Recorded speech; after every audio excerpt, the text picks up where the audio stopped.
Paper 121. The Times of Michael's Bestowal. Acting under the supervision of a commission of 12 members of the United Brotherhood of Urantia Midwayers, conjointly sponsored by the presiding head of our order and the Melchizedek of Record, I am the secondary midwayer of one-time attachment to the Apostle Andrew, and I am authorized to place on record the narrative of the life transactions of Jesus of Nazareth as they were observed by my order of earth creatures, and as they were subsequently partially recorded by the human subject of my temporal guardianship. Knowing how his master so scrupulously avoided leaving written records behind him, Andrew steadfastly refused to multiply copies of his written narrative. A similar attitude on the part of the other apostles of Jesus greatly delayed the writing of the Gospels. 1. The Occident of the first century after Christ. Jesus did not come to this world during an age of spiritual decadence. At the time of his birth, Urantia was experiencing such a revival of spiritual thinking and religious living as it had not known in all its previous post-Adamic history, nor has experienced in any era since. When Michael incarnated on Urantia, the world presented the most favorable condition for the Creator Son's bestowal that had ever previously prevailed or has since obtained. In the centuries just prior to these times, Greek culture and the Greek language had spread over the Occident and Near Orient, and the Jews, being a Levantine race, in nature part Occidental and part Oriental, were eminently fitted to utilize such cultural and linguistic settings for the effective spread of a new religion to both East and West. These most favorable circumstances were further enhanced by the tolerant political rule of the Mediterranean world by the Romans. This entire combination of world influences is well illustrated by the activities of Paul, who, being in religious culture a Hebrew of the Hebrews, proclaimed the gospel of a Jewish Messiah in the Greek tongue, while he himself was a Roman citizen. Nothing like the civilization of the times of Jesus has been seen in the Occident before or since those days. European civilization was unified and coordinated under an extraordinary threefold influence. 1. The Roman political and social systems. 2. The Grecian language and culture, and philosophy to a certain extent. 3. The rapidly spreading influence of Jewish religious and moral teachings. When Jesus was born, the entire Mediterranean world was a unified empire. Good roads, for the first time in the world's history, interconnected many major centers. The seas were cleared of pirates, and a great era of trade and travel was rapidly advancing. Europe did not again enjoy another such period of travel and trade until the 19th century after Christ. Notwithstanding the internal peace and superficial prosperity of the Greco-Roman world, a majority of the inhabitants of the empire languished in squalor and poverty. The small upper class was rich. A miserable and impoverished lower class embraced the rank and file of humanity. There was no happy and prosperous middle class in those days. It had just begun to make its appearance in Roman society. The first struggles between the expanding Roman and Parthian states had been concluded in the then recent past, leaving Syria in the hands of the Romans. In the times of Jesus, Palestine and Syria were enjoying a period of prosperity, relative peace, and extensive commercial intercourse with the lands to both the east and the west. 2. The Jewish people. The Jews were a part of the older Semitic race, which also included the Babylonians, the Phoenicians, and the more recent enemies of Rome, the Carthaginians. During the forepart of the first century after Christ, the Jews were the most influential group of the Semitic peoples, and they happened to occupy a peculiarly strategic geographic position in the world, as it was at that time ruled and organized for trade. Many of the great highways joining the nations of antiquity passed through Palestine, which thus became the meeting place or crossroads of three continents. The travel, trade, and armies of Babylonia, Assyria, Egypt, Syria, Greece, Parthia, and Rome successively swept over Palestine. From time immemorial, many caravan routes from the Orient passed through some part of this region to the few good seaports of the eastern end of the Mediterranean, whence ships carried their cargoes to all the maritime Occident. And more than half of this caravan traffic passed through or near the little town of Nazareth in Galilee. Although Palestine was the home of Jewish religious culture and the birthplace of Christianity, the Jews were abroad in the world, dwelling in many nations and trading in every province of the Roman and Parthian states. Greece provided a language and a culture. Rome built the roads and unified an empire. But the dispersion of the Jews, with their more than 200 synagogues and well-organized religious communities scattered hither and yon throughout the Roman world, provided the cultural centers in which the new gospel of the kingdom of heaven found initial reception, and from which it subsequently spread to the uttermost parts of the world. Each Jewish synagogue tolerated a fringe of Gentile believers, devout or God-fearing men, and it was among this fringe of proselytes that Paul made the bulk of his early converts to Christianity. Even the temple at Jerusalem possessed its ornate court of the Gentiles. There was very close connection between the culture, commerce, and worship of Jerusalem and Antioch. In Antioch, Paul's disciples were first called Christians. The centralization of the Jewish temple worship at Jerusalem constituted alike the secret of the survival of their monotheism and the promise of the nurture and sending forth to the world of a new and enlarged concept of that one God of all nations and Father of all mortals. The temple service at Jerusalem represented the survival of a religious cultural concept in the face of the downfall of a succession of Gentile national overlords and racial persecutors.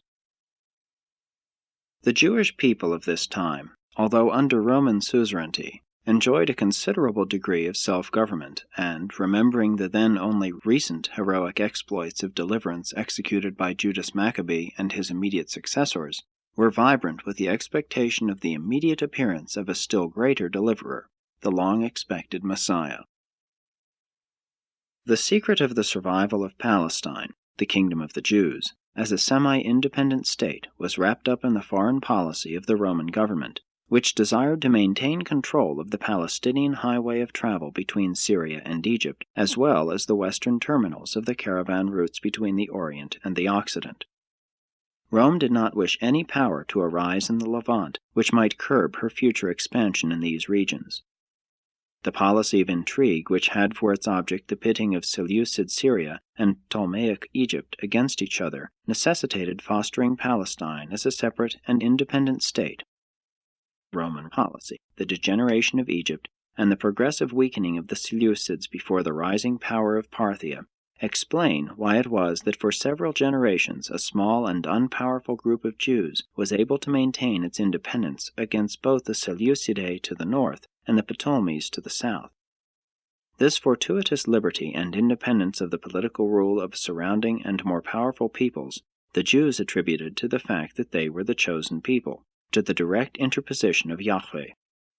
Such an attitude of racial superiority made it all the harder for them to endure Roman suzerainty when it finally fell upon their land.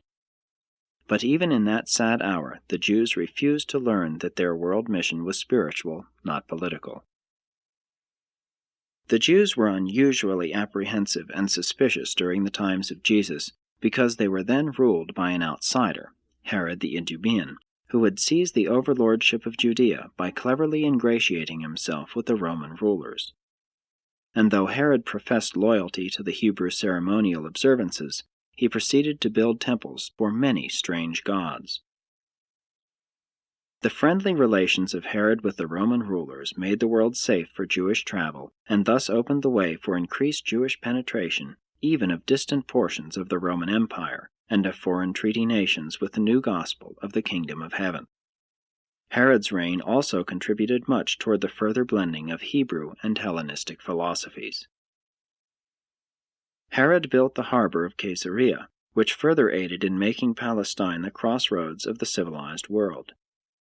He died in 4 B.C., and his son Herod Antipas governed Galilee and Perea during Jesus' youth and ministry to A.D. 39. Antipas, like his father, was a great builder. He rebuilt many of the cities of Galilee, including the important trade center of Sepphoris. The Galileans were not regarded with full favor by the Jerusalem religious leaders and rabbinical teachers. Galilee was more Gentile than Jewish when Jesus was born. 3. Among the Gentiles. Although the social and economic condition of the Roman state was not of the highest order, the widespread domestic peace and prosperity was propitious for the bestowal of Michael. In the 1st century after Christ, the society of the Mediterranean world consisted of 5 well-defined strata. 1. The aristocracy. The upper classes with money and official power, the privileged and ruling groups. 2. The business groups. The merchant princes and the bankers, the traders, the big importers and exporters, the international merchants. 3. The small middle class. Although this group was indeed small, it was very influential and provided the moral backbone of the early Christian Church, which encouraged these groups to continue in their various crafts and trades.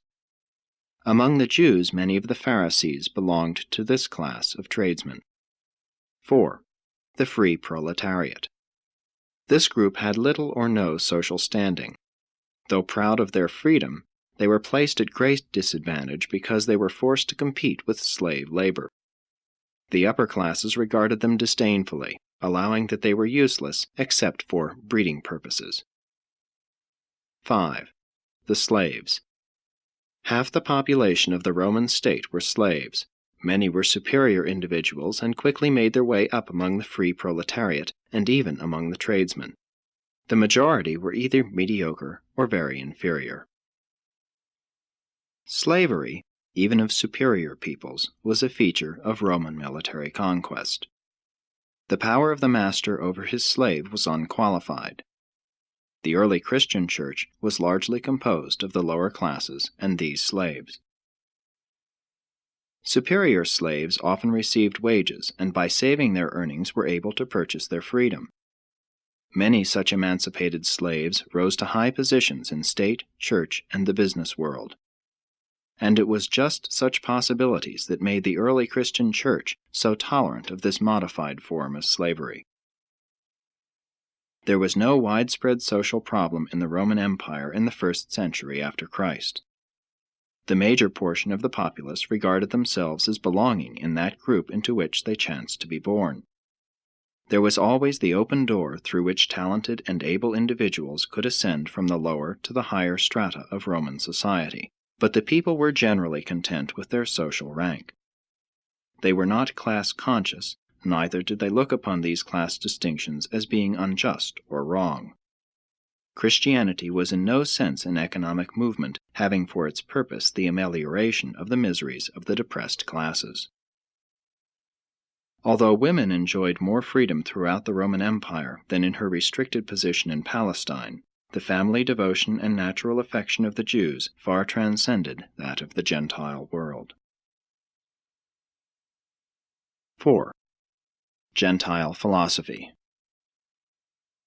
The Gentiles were, from a moral standpoint, somewhat inferior to the Jews, but there was present in the hearts of the nobler Gentiles abundant soil of natural goodness and potential human affection, in which it was possible for the seed of Christianity to sprout and bring forth an abundant harvest of moral character and spiritual achievement. The Gentile world was then dominated by 4 great philosophies, all more or less derived from the earlier Platonism of the Greeks. These schools of philosophy were: 1. The Epicurean. This school of thought was dedicated to the pursuit of happiness. The better Epicureans were not given to sensual excesses. At least this doctrine helped to deliver the Romans from a more deadly form of fatalism.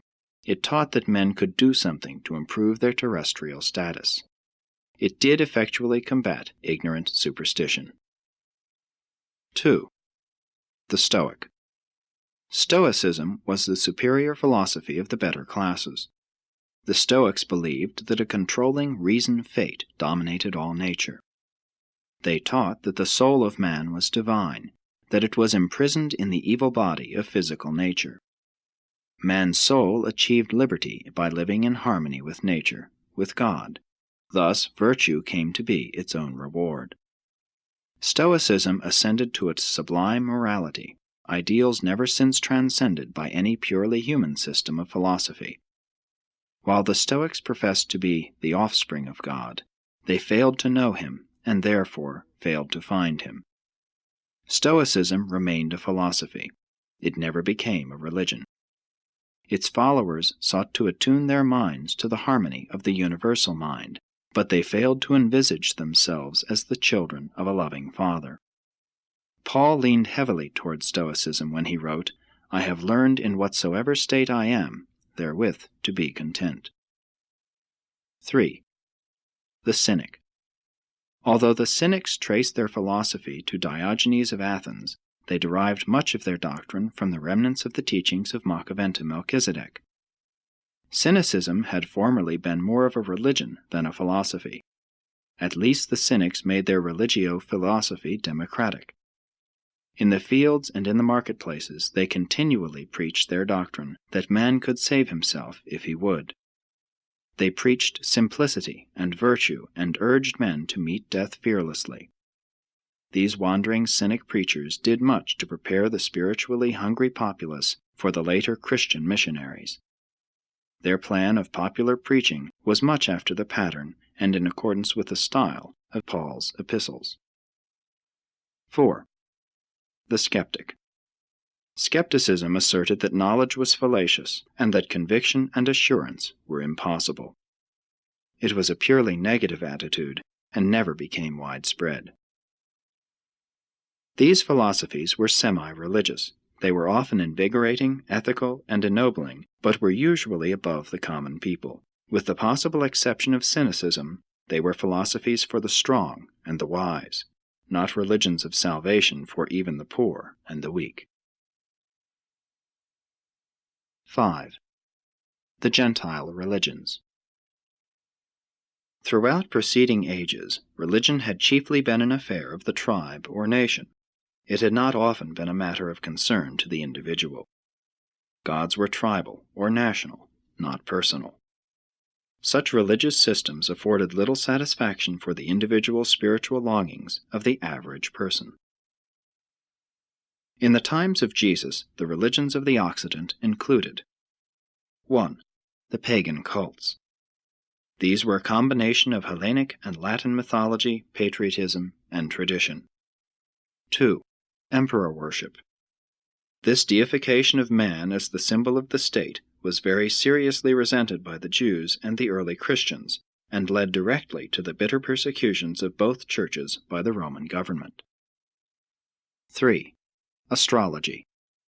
This pseudo-science of Babylon developed into a religion throughout the Greco-Roman Empire. Even in the 20th century, man has not been fully delivered from this superstitious belief. 4. The mystery religions. Upon such a spiritually hungry world, a flood of mystery cults had broken, new and strange religions from the Levant, which had enamored the common people and had promised them individual salvation. These religions rapidly became the accepted belief of the lower classes of the Greco-Roman world. And they did much to prepare the way for the rapid spread of the vastly superior Christian teachings, which presented a majestic concept of deity, associated with an intriguing theology for the intelligent, and a profound proffer of salvation for all, including the ignorant but spiritually hungry average man of those days. The mystery religions spelled the end of national beliefs and resulted in the birth of the numerous personal cults. The mysteries were many, but were all characterized by 1. Some mythical legend, a mystery, whence their name. As a rule, this mystery pertained to the story of some god's life and death and return to life, as illustrated by the teachings of Mithraism, which, for a time, were contemporary with and a competitor of Paul's rising cult of Christianity.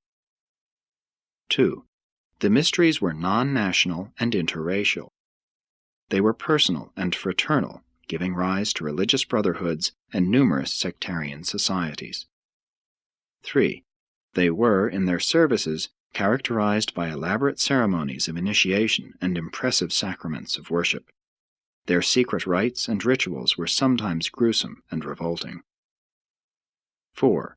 But no matter what the nature of their ceremonies or the degree of their excesses, these mysteries invariably promise their devotees salvation, deliverance from evil, survival after death, and enduring life in blissful realms beyond this world of sorrow and slavery. But do not make the mistake of confusing the teachings of Jesus with the mysteries. The popularity of the mysteries reveals man's quest for survival, thus portraying a real hunger and thirst for personal religion and individual righteousness. Although the mysteries failed adequately to satisfy this longing, they did prepare the way for the subsequent appearance of Jesus, who truly brought to this world the bread of life and the water thereof. Paul, in an effort to utilize the widespread adherence to the better types of the mystery religions, made certain adaptations of the teachings of Jesus so as to render them more acceptable to a larger number of prospective converts. But even Paul's compromise of Jesus' teachings, Christianity, was superior to the best in the mysteries in that 1. Paul taught a moral redemption, an ethical salvation. Christianity pointed to a new life and proclaimed a new ideal. Paul forsook magic rites and ceremonial enchantments. 2. Christianity presented a religion which grappled with final solutions of the human problem, for it not only offered salvation from sorrow and even from death, but it also promised deliverance from sin, followed by the endowment of a righteous character of eternal survival qualities. 3. The mysteries were built upon myths. Christianity, as Paul preached it, was founded upon a historic fact, the bestowal of Michael, the Son of God, upon mankind. Morality among the Gentiles was not necessarily related to either philosophy or religion. Outside of Palestine, it not always occurred to people that a priest of religion was supposed to lead a moral life.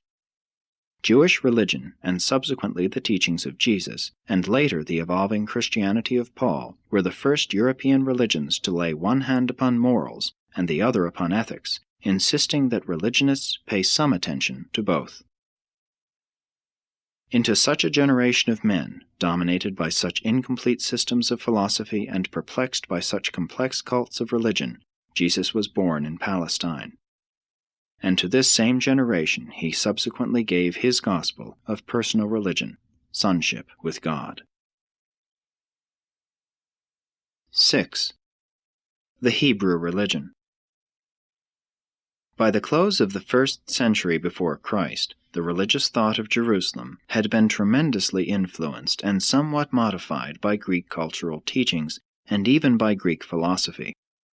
In the long contest between the views of the Eastern and Western schools of Hebrew thought, Jerusalem and the rest of the Occident and the Levant in general adopted the Western Jewish or modified Hellenistic viewpoint. In the days of Jesus, 3 languages prevailed in Palestine. The common people spoke some dialect of Aramaic. The priests and rabbis spoke Hebrew. The educated classes and the better strata of Jews in general spoke Greek. The early translation of the Hebrew Scriptures into Greek at Alexandria was responsible in no small measure for the subsequent predominance of the Greek wing of Jewish culture and theology, and the writings of the Christian teachers were soon to appear in the same language. The Renaissance of Judaism dates from the Greek translation of the Hebrew Scriptures. This was a vital influence which later determined the drift of Paul's Christian cult toward the West instead of toward the East. Though the Hellenized Jewish beliefs were very little influenced by the teachings of the Epicureans, they were very materially affected by the philosophy of Plato and the self-abnegation doctrines of the Stoics. The great inroad of Stoicism is exemplified by the 4th book of the Maccabees. The penetration of both Platonic philosophy and Stoic doctrines is exhibited in the Wisdom of Solomon. The Hellenized Jews brought to the Hebrew Scriptures such an allegorical interpretation that they found no difficulty in conforming Hebrew theology with their revered Aristotelian philosophy. But this all led to disastrous confusion until these problems were taken in hand by Philo of Alexandria, who proceeded to harmonize and systematize Greek philosophy and Hebrew theology into a compact and fairly consistent system of religious belief and practice. And it was this later teaching of combined Greek philosophy and Hebrew theology that prevailed in Palestine when Jesus lived and taught, and which Paul utilized as the foundation on which to build his more advanced and enlightening cult of Christianity. Philo was a great teacher. Not since Moses had there lived a man who exerted such a profound influence on the ethical and religious thought of the Occidental world. In the matter of the combination of the better elements in contemporaneous systems of ethical and religious teachings, there have been 7 outstanding human teachers: Sethard, Moses, Zoroaster, Lao Tzu, Buddha, Philo, and Paul. Many, but not all, of Philo's inconsistencies resulting from an effort to combine Greek mystical philosophy and Roman Stoic doctrines with the legalistic theology of the Hebrews, Paul recognized and wisely eliminated from his pre-Christian basic theology. Philo led the way for Paul more fully to restore the concept of the Paradise Trinity, which had long been dormant in Jewish theology. In only one matter did Paul fail to keep pace with Philo, or to transcend the teachings of this wealthy and educated Jew of Alexandria, and that was the doctrine of the atonement. Philo taught deliverance from the doctrine of forgiveness only by the shedding of blood. He also possibly glimpsed the reality and presence of the thought adjusters more clearly than did Paul.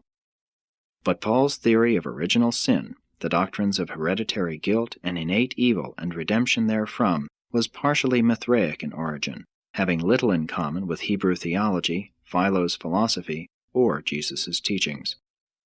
Some phases of Paul's teachings regarding original sin and the atonement were original with himself. The Gospel of John, the last of the narratives of Jesus' earth life, was addressed to the Western peoples and presents its story much in the light of the viewpoint of the later Alexandrian Christians, who were also disciples of the teachings of Philo. At about the time of Christ, a strange reversion of feeling toward the Jews occurred in Alexandria, and from this former Jewish stronghold there went forth a virulent wave of persecution, extending even to Rome, from which many thousands were banished. But such a campaign of misrepresentation was short-lived. Very soon the imperial government fully restored the curtailed liberties of the Jews throughout the empire. Throughout the whole wide world, no matter where Jews found themselves dispersed by commerce or oppression, all with one accord kept their hearts centered on the Holy Temple at Jerusalem. Jewish theology did survive as it was interpreted and practiced at Jerusalem, notwithstanding that it was several times saved from oblivion by the timely intervention of certain Babylonian teachers. As many as 2.5 million of these dispersed Jews used to come to Jerusalem for the celebration of their national religious festivals. And no matter what the theologic or philosophic differences of the Eastern, Babylonian, and the Western, Hellenic Jews, they were all agreed on Jerusalem as the center of their worship and in ever looking forward to the coming of the Messiah. 7. Jews and Gentiles. By the times of Jesus, the Jews had arrived at a settled concept of their origin, history, and destiny. They had built up a rigid wall of separation between themselves and the Gentile world. They looked upon all Gentile ways with utter contempt. They worshipped the letter of the law, and indulged a form of self-righteousness based upon the false pride of descent. They had formed preconceived notions regarding the promised Messiah, and most of these expectations envisaged a Messiah who would come as a part of their national and racial history. To the Hebrews of those days, Jewish theology was irrevocably settled, forever fixed. The teachings and practices of Jesus regarding tolerance and kindness ran counter to the long-standing attitude of the Jews toward other peoples whom they considered heathen. For generations, the Jews had nourished an attitude toward the outside world which made it impossible for them to accept the Master's teachings about the spiritual brotherhood of man. They were unwilling to share Yahweh on equal terms with the Gentiles, and were likewise unwilling to accept as the Son of God one who taught such new and strange doctrines. The scribes, the Pharisees, and the priesthood held the Jews in a terrible bondage of ritualism and legalism, a bondage far more real than that of the Roman political rule. The Jews of Jesus' time were not only held in subjugation to the law, but were equally bound by the slavish demands of the traditions, which involved and invaded every domain of personal and social life. These minute regulations of conduct pursued and dominated every loyal Jew, and it was not strange that they promptly rejected one of their number who presumed to ignore their sacred traditions, and who dared to flout their long-honored regulations of social conduct. They could hardly regard with favor the teachings of one who did not hesitate to clash with dogmas, which they regarded as having been ordained by the father Abraham himself. Moses had given them their law, and they would not compromise. By the time of the 1st century after Christ, the spoken interpretation of the law by the recognized teachers, the scribes, had become a higher authority than the written law itself. And all this made it easier for certain religious leaders of the Jews to array the people against the acceptance of a new gospel. These circumstances rendered it impossible for the Jews to fulfill their divine destiny as messengers of the new gospel of religious freedom and spiritual liberty. They could not break the fetters of tradition. Jeremiah had told of the law to be written in men's hearts. Ezekiel had spoken of a new spirit to live in man's soul, and the psalmist had prayed that God would create a clean heart within and renew a right spirit.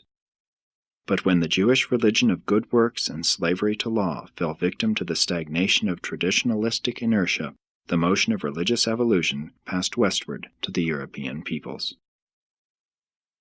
And so a different people were called upon to carry an advancing theology to the world, a system of teaching embodying the philosophy of the Greeks, the law of the Romans, the morality of the Hebrews, and the gospel of personality, sanctity, and spiritual liberty formulated by Paul and based on the teachings of Jesus. Paul's cult of Christianity exhibited its morality as a Jewish birthmark. The Jews viewed history as the providence of God, Yahweh at work.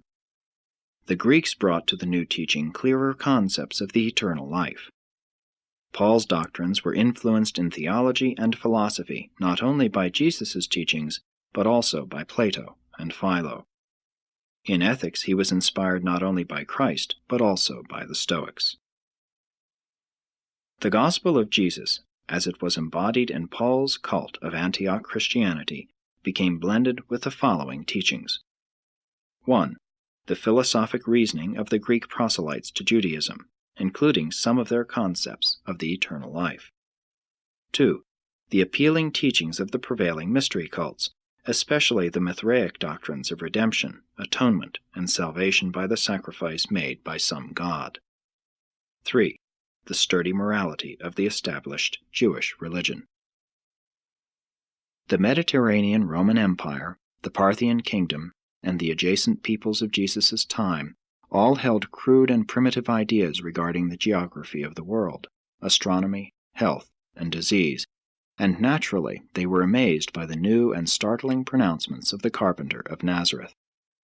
The ideas of spirit possession, good and bad, applied not merely to human beings, but every rock and tree was viewed by many as being spirit-possessed. This was an enchanted age, and everybody believed in miracles as commonplace occurrences. 8. Previous written records. As far as possible, consistent with our mandate, we have endeavored to utilize and to some extent coordinate the existing records having to do with the life of Jesus on Urantia. Although we have enjoyed access to the lost record of the Apostle Andrew, and have benefited from the collaboration of a vast host of celestial beings who were on earth during the times of Michael's bestowal, notably his now personalized adjuster, it has been our purpose also to make use of the so-called Gospels of Matthew, Mark, Luke, and John. These New Testament records had their origin in the following circumstances. 1. The Gospel by Mark. John Mark wrote the earliest, excepting the notes of Andrew, briefest and most simple record of Jesus' life. He presented the Master as a minister, as man among men. Although Mark was a lad lingering about many of the scenes which he depicts, his record is in reality the Gospel according to Simon Peter. He was early associated with Peter, later with Paul. Mark wrote this record at the instigation of Peter and on the earnest petition of the church at Rome. Knowing how consistently the Master refused to write out his teachings when on earth and in the flesh, Mark, like the apostles and other leading disciples, was hesitant to put them in writing. But Peter felt the church at Rome required the assistance of such a written narrative, and Mark consented to undertake its preparation. He made many notes before Peter died in AD 67, and, in accordance with the outline approved by Peter and for the church at Rome, he began his writing soon after Peter's death. The Gospel was completed near the end of AD 68. Mark wrote entirely from his own memory and Peter's memory. The record has since been considerably changed, numerous passages having been taken out, and some later material added at the end to replace the latter 1/5 of the original Gospel, which was lost from the first manuscript before it was ever copied. This record by Mark, in conjunction with Andrew's and Matthew's notes, was the written basis of all subsequent Gospel narratives which sought to portray the life and teachings of Jesus. 2. The Gospel of Matthew. The so-called Gospel according to Matthew is the record of the Master's life which was written for the edification of Jewish Christians. The author of this record constantly seeks to show in Jesus' life that much which he did was that it might be fulfilled which was spoken by the prophet. Matthew's Gospel portrays Jesus as a son of David, picturing him as showing great respect for the law and the prophets. The Apostle Matthew did not write this Gospel. It was written by Isidore, one of his disciples, who had as a help in his work not only Matthew's personal remembrance of these events, but also a certain record which the latter had made of the sayings of Jesus directly after the crucifixion. This record by Matthew was written in Aramaic. Isidore wrote in Greek. There was no intent to deceive in accrediting the production to Matthew. It was the custom in those days for pupils thus to honor their teachers. Matthew's original record was edited and added to in AD 40, just before he left Jerusalem to engage in evangelistic preaching. It was a private record, the last copy having been destroyed in the burning of a Syrian monastery in AD 416. Isidore escaped from Jerusalem in AD 70 after the investment of the city by the armies of Titus, taking with him to Pella a copy of Matthew's notes. In the year 71, while living at Pella, Isidore wrote the Gospel according to Matthew. He also had with him the first 4/5 of Mark's narrative. 3. The Gospel by Luke. Luke, the physician of Antioch in Pisidia, was a Gentile convert of Paul, and he wrote quite a different story of the Master's life. He began to follow Paul and learn of the life and teachings of Jesus in AD 47. Luke preserves much of the grace of the Lord Jesus Christ in his record, as he gathered up these facts from Paul and others. Luke presents the Master as the friend of publicans and sinners. He did not formulate his many notes into the Gospel until after Paul's death. Luke wrote in the year 82 in Achaia. He planned 3 books dealing with the history of Christ and Christianity, but died in AD 90 just before he finished the second of these works, the Acts of the Apostles. As material for the compilation of his Gospel, Luke first depended upon the story of Jesus' life as Paul had related it to him. Luke's Gospel is, therefore, in some ways, the Gospel according to Paul. But Luke had other sources of information. He not only interviewed scores of eyewitnesses to the numerous episodes of Jesus' life which he records, but he also had with him a copy of Mark's Gospel, that is, the first 4/5, Isidore's narrative, and a brief record made in the year AD 78 at Antioch by a believer named Cedes. Luke also had a mutilated and much edited copy of some notes purported to have been made by the Apostle Andrew. 4. The Gospel of John. The Gospel according to John relates much of Jesus' work in Judea and around Jerusalem which is not contained in the other records. This is the so-called Gospel according to John, the son of Zebedee, and though John did not write it, he did inspire it. Since its first writing, it has several times been edited to make it appear to have been written by John himself. When this record was made, John had the other Gospels, and he saw that much had been omitted. Accordingly, in the year AD 101, he encouraged his associate Nathan, a Greek Jew from Caesarea, to begin the writing. John supplied his material from memory and by reference to the 3 records already in existence.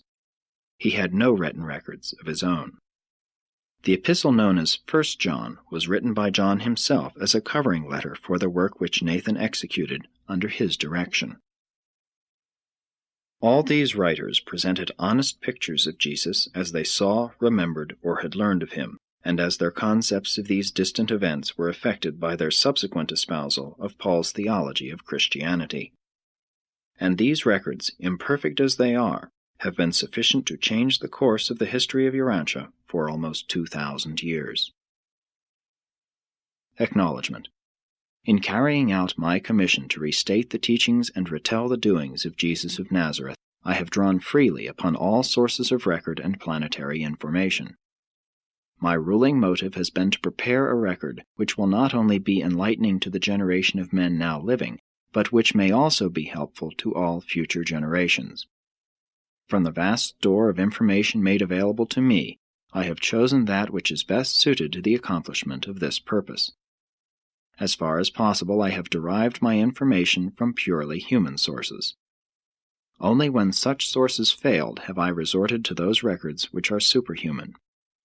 When ideas and concepts of Jesus' life and teachings have been acceptably expressed by a human mind, I invariably gave preference to such apparently human thought patterns. Although I have sought to adjust the verbal expression the better to conform to our concept of the real meaning and the true import of the Master's life and teachings, as far as possible, I have adhered to the actual human concept and thought pattern in all my narratives. I well know that those concepts which have had origin in the human mind will prove more acceptable and helpful to all other human minds. When unable to find the necessary concepts in the human records or in human expressions, I have next resorted to the memory resources of my own order of earth creatures, the Midwayers. And when that secondary source of information proved inadequate, I have unhesitatingly resorted to the superplanetary sources of information.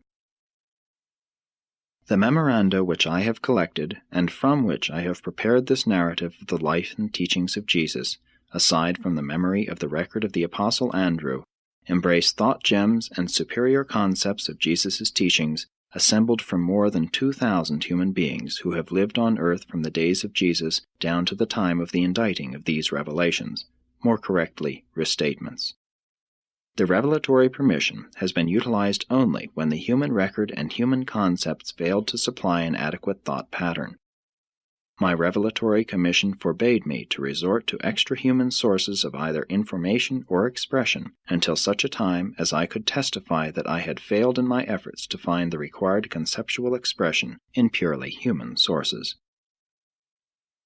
While I, with the collaboration of my 11 associate fellow Midwayers, and under the supervision of the Melchizedek of Record, have portrayed this narrative in accordance with my concept of its effective arrangement and in response to my choice of immediate expression, nevertheless, the majority of the ideas and even some of the effective expressions which I have thus utilized had their origin in the minds of the men of the many races who have lived on earth during the intervening generations, right on down to those who are still alive at the time of this undertaking. In many ways I have served more as a collector and editor than as an original narrator. I have unhesitatingly appropriated those ideas and concepts, preferably human, which would enable me to create the most effective portraiture of Jesus' life, and which would qualify me to restate his matchless teachings in the most strikingly helpful and universally uplifting phraseology. In behalf of the Brotherhood of the United Midwayers of Urantia, I most gratefully acknowledge our indebtedness to all sources of record and concept which have been hereinafter utilized in the further elaboration of our restatement of Jesus' life on earth.